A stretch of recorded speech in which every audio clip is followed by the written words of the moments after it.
I want you to put yourself in someone else's shoes for a minute. The year is 2000. The world has just survived Y2K and is entering a new millennia. You're a 40-year-old man who's just started producing what would become the toy of the year that year. What do you and your company do to capitalize on that? If you said, make games based on that toy of the year, then you would be absolutely correct.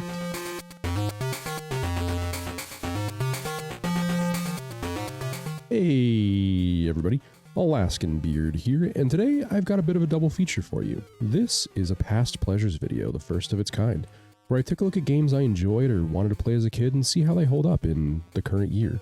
But while doing my research, I found out the game that I wanted to cover is actually part of a series, if you can call 2 games a series, and I decided I'd look at them both, so it's a bit of a happenstance collection completed as well.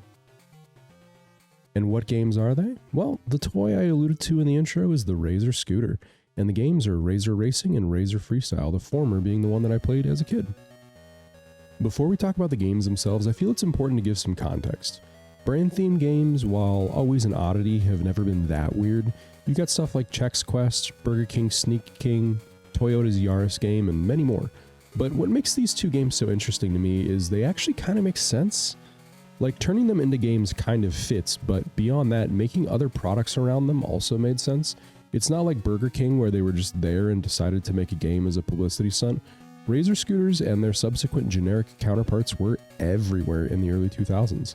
So making games felt more like an expansion than something they would do for attention. For anyone who wasn't around or doesn't remember the scooter craze in the early 2000s, let me explain a little bit. If you went to public school, there's a 99% chance you knew someone with one, and if you couldn't get your hands on your own, you were probably pretty jealous. And rightfully so, these things were awesome. Most of us have bombed a hill on a bike and a lot of us on a skateboard, and scooters fell somewhere in the middle between the control and comfort of a bike and the feeling of speed and danger you got from a skateboard. Nothing quite compared to flying down a hill crouched behind the handlebars of a scooter, hoping your brakes played nicely when you reached the bottom. And likewise, the pain of slamming a solid piece of aluminum into your shins while learning to tail whip. If you talk to someone my age, there's a good chance they have the same fond and maybe even painful memories that I do. And that's what today's games are all about.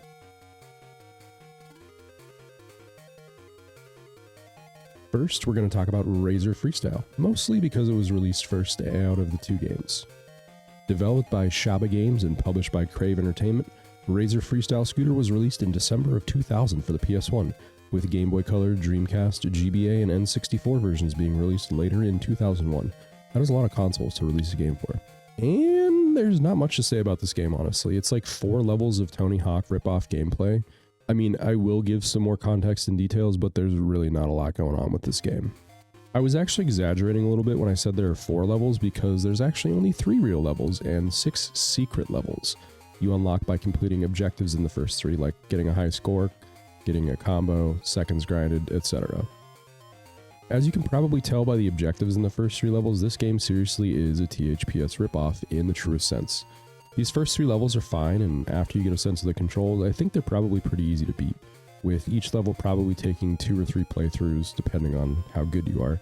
1 run for being able to do the grinding, 1 for getting the collectibles, which are in this case scooter wheels, and then there's 4 trick related or score related objectives that you could probably get in 1 run as well. Once you've beaten all the objectives of one kind across the 3 levels, you'll unlock a secret level, each objective unlocking a different secret level. To say these are disappointing is a bit of an understatement. They felt more like a waste of time to me, honestly. Each secret level is just a set of tiles that forms some kind of back and forth track where you have to collect a set number of wheels, and if you're able to collect all the wheels in the allotted time, you unlock a new character, and that's it. I guess they are giving you a way to unlock some replayability, but a new character skin is not replayability in my opinion. There is a bit of a story to the game, but it's the absolute bare minimum. Told in about 12 seconds of cutscene in the intro, you and your friends are scootering at the park, and then suddenly they're kidnapped by a giant robot named Norton. That's the story you get. I hope you enjoy. Bye. I'm just kidding. One interesting note about the game is that it was developed by Shaba Games, a studio from the early 2000s founded by some former Crystal Dynamics developers. Honestly, I was a little bit disappointed when I found this out because Crystal Dynamics has like high tier in my head for some reason. I mean, I know that developers don't necessarily make a company, at least not in their entirety, so kind of a false hope, but either way. I'm only mentioning this because of some of the other projects they worked on. Most notably to me is the Tony Hawk Pro Skater 3 port for the PS1. Did you have any idea Tony Hawk Pro Skater 3 came out for the PS1? Because I did not, but it did. They also worked on Matt Hoffman's Pro BMX, so clearly they had a type of game that they worked on. I'm actually interested in checking out some of their other work, especially that Tony Hawk Pro Skater port, because how does that even run on the PS1? Like, what did they do, and how does it compare to the PS2 version? Anyways, I will probably check those out in the future, so this might turn into a bit of a series. Oh, and doing research for this game, I found this extremely 2000s guide on IGN that I just wanted to show off. I'll link it in the description if you want to see the full thing, but it's very of its time. It's ASCII art, and it's fun. But yeah, that's a Razor Freestyle scooter for the PS1.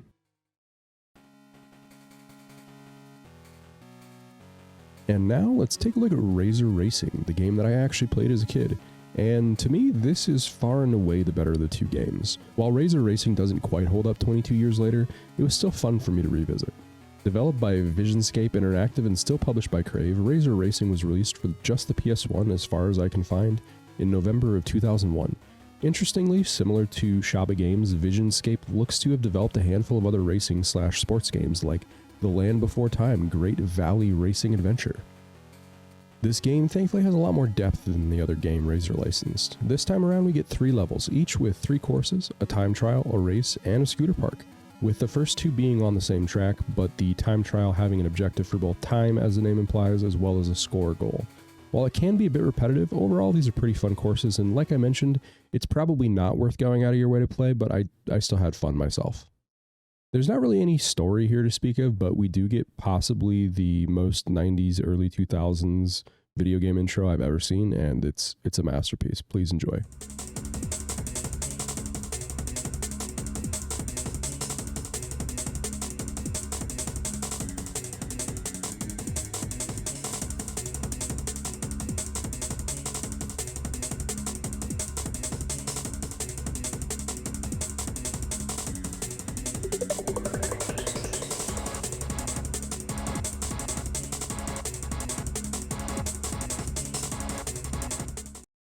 Aside from the level variety, there is a little bit of a customization here. Just like in Razor Freestyle, there are different characters that you can play as, with more being unlocked as you progress through the levels.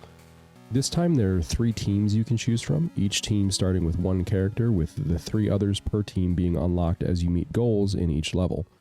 The characters aren't any different as far as stats or anything, they don't play differently, but they're just new skins. I definitely do remember trying to beat the game as multiple different characters as a kid. I think I picked a favorite team and I was like, this is my team. I'm beating the game with every single one of them. And definitely not replay value to, you know, someone in their not early childhood years, but as an 8-year-old probably, it was for me. As far as actually playing through the levels, like I said, I had fun capturing footage and I definitely played if I was craving some retro games, but beyond that, the levels are eh.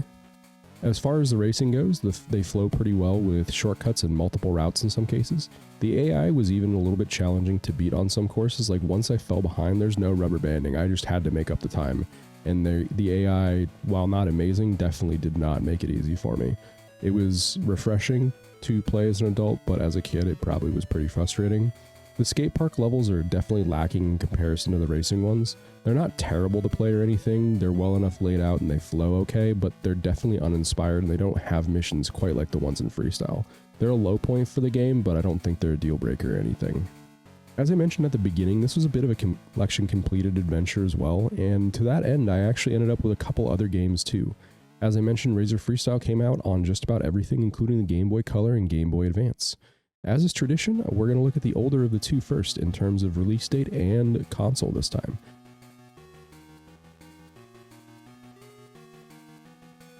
The Game Boy Color version was released in June of 2001, developed by Crawfish Interactive and still published by Crave. And it's actually really fun. I was pleasantly surprised. Don't get me wrong, just like the other games, this is still shovelware, but it was a fun 20 to 30 minute playthrough. You get to run through a circuit of 7 levels, either in Championship, Trick, or Racing mode. With Trick mode, as the name implies, you compete with other riders with first place in each level being decided by the one with the most points. Racing mode is a similar format, but with points being awarded based on the place that you finish in. And championship mode is both of the two combined, with 15 points being awarded for race placement and up to 3 bonus points for getting the high score. Everything here is middling, except for the soundtrack. The soundtrack goes unreasonably hard for a licensed Game Boy Color game, and I am absolutely here for it.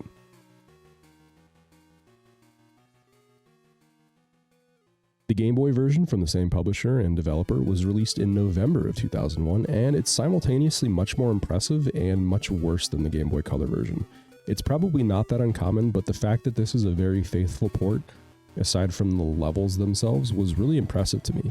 Like, the gameplay is as good as they could make the transition from full PS1 with analog controls to Game Boy. It's super impressive to me.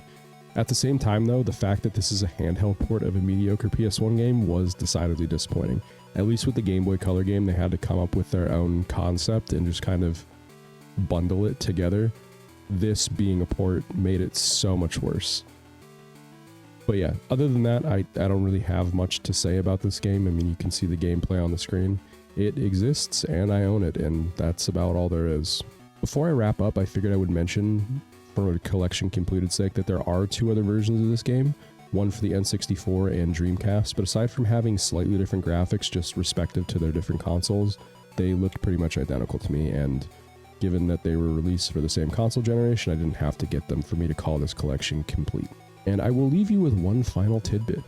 Razor actually only licensed these games in the US. So Razor Freestyle was actually unlicensed in Europe and was released simply as Freestyle Scooter. So if you ended up playing that as a kid in Europe, that is the same game. But yeah, that's going to do it for my first Past Pleasures video. It was fun to take a look at a game I remember fondly from my PS1 games and to check out a handful of games that were apparently much more popular that I somehow missed out on. Like, seriously, there's no Wikipedia page for Razor Racing, which is kind of my threshold for, is this game popular / well known, is there a Wikipedia page. There's a Moby Games page for Razor Racing, but there's a Moby Games page for like everything. And then looking on eBay, there's less than half the listings for Razor Racing that there are for Razor Freestyle. I was impressed at how obscure this game was when I started looking into it. But yeah, I'm thankful that I played racing personally. Either way, I have been AlaskanBeard. I plan to do some more of these in the future, so if you found it interesting, feel free to subscribe. And if you want to see more of me, I stream a few times a week over on Twitch. The link is down in the description. Otherwise, I will see you in the next video. Peace.